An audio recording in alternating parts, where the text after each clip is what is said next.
I know a lot of MPs who were under lockdown in the Commons, but they were back at work the next day, doing their job less than 24 hours after members of the public and Parliament itself were attacked. I also knew the MP Jo Cox, who was murdered outside her constituency office in June last year. I know MPs who've had their homes attacked. Many also deal with death threats and online trolls on a regular basis. Our MPs do a fantastic job, and I think it's time we give them more credit for their bravery and dedication. Be it hypocrisy, greed, pay scandals, whatever, let's stop bad-mouthing our MPs and start saying thank you for the job they do for us.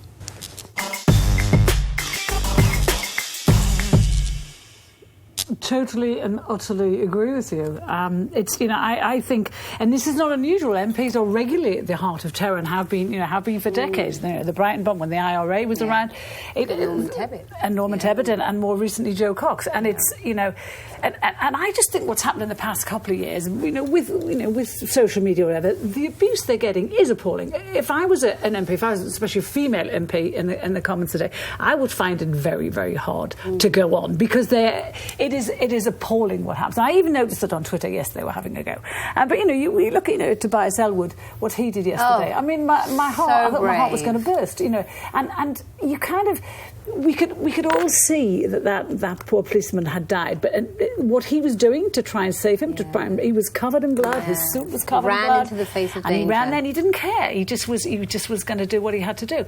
And I do think our MPs do an incredible job. And I think yesterday we saw that with a lot of them. And they're all in your face today. They're all back there. They're all doing what they're supposed to be doing. And And one of the things I think we all should be doing is calling up our local MP and saying, thank you. You're right. Yeah. I think it kind of goes to the debate we were having before about how should Westminster protect itself, and the idea that we don't want it to become this closed fortress. It's the same with our MPs. I mean, they really are very vulnerable on one level. Very vulnerable. They completely make themselves open to the public. Yeah. They hold surgeries. They're out and about. Without security. And it's so important that they do, because that is how our democracy works. But things like this do remind you, actually, that they are taking a huge risk in doing that, and it's not something that we usually think about, so I think this was also a reminder of that. Nick, just to add, I have an MP friend who's often been trolled online, and last year somebody tried to break into his house.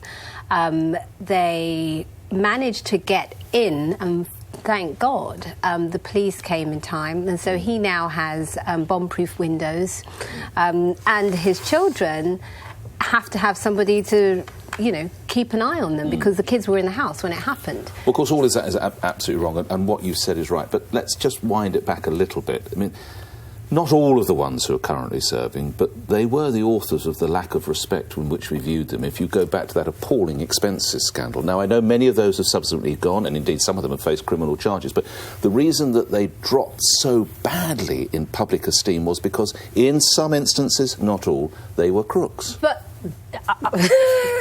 fact. But my point is, when it comes to the way we report the behaviour of MPs, the behaviour of a few, unfortunately, tarnishes the many. And actually, if you're looking at the expenses scandal, that was, maybe 5% at the most, 5-10%? But yet, it somehow tarnished the whole group. And I think you're right, Jo Cox's murder did begin to change that, but it shouldn't take things as serious as this for us to appreciate the work that they do. That's all I'm saying. It is, and even the argument about how much they're paid, I think they deserve that salary. Well, Rachel, you have so many members of your family. So many.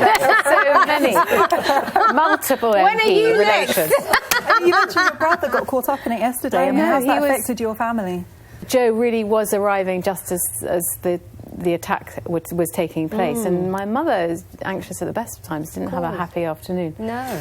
But the other thing we have to remember is what's going on in France, which is all these the politicians are tumbling because it's shown they are paying their relatives. And actually, we do have a bit of that here, but we're cracking down on that as well.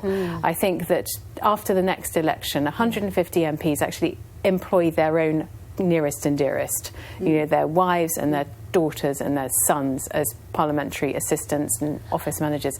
And I think that that's going to go, and I think we're going to see a much more, as it were, strictly professional MP class, which is also good. And I think you're right. I think they probably should be possibly paid a lot more, although 70,000 or whatever it is they're paid is a very good salary. It's a good salary. It's not a good salary in London, I guess, if you've got a family and the rest of it. At all. But, we're talking about, Nick's talking about, the expenses. That's greed, that's one thing, and that is a kind of a box. The other box is that they do face every single day. When they go in the surgeries now, the world is changing, and it's not like it used to be 10 years ago. Yeah. You would have thought you were going to get knifed in your surgery, but that does happen now, and it has happened. And I just or think, abused, and or that kind of abuse. I mean, because the level of abuse has changed. And yes, you're right. It is partly because of what they've done. Because physical violence is one thing that's fortunately still rare, but the abuse, the verbal abuse that many of them receive on a daily basis. You're right. We see what they're not at the risk of re-inflaming,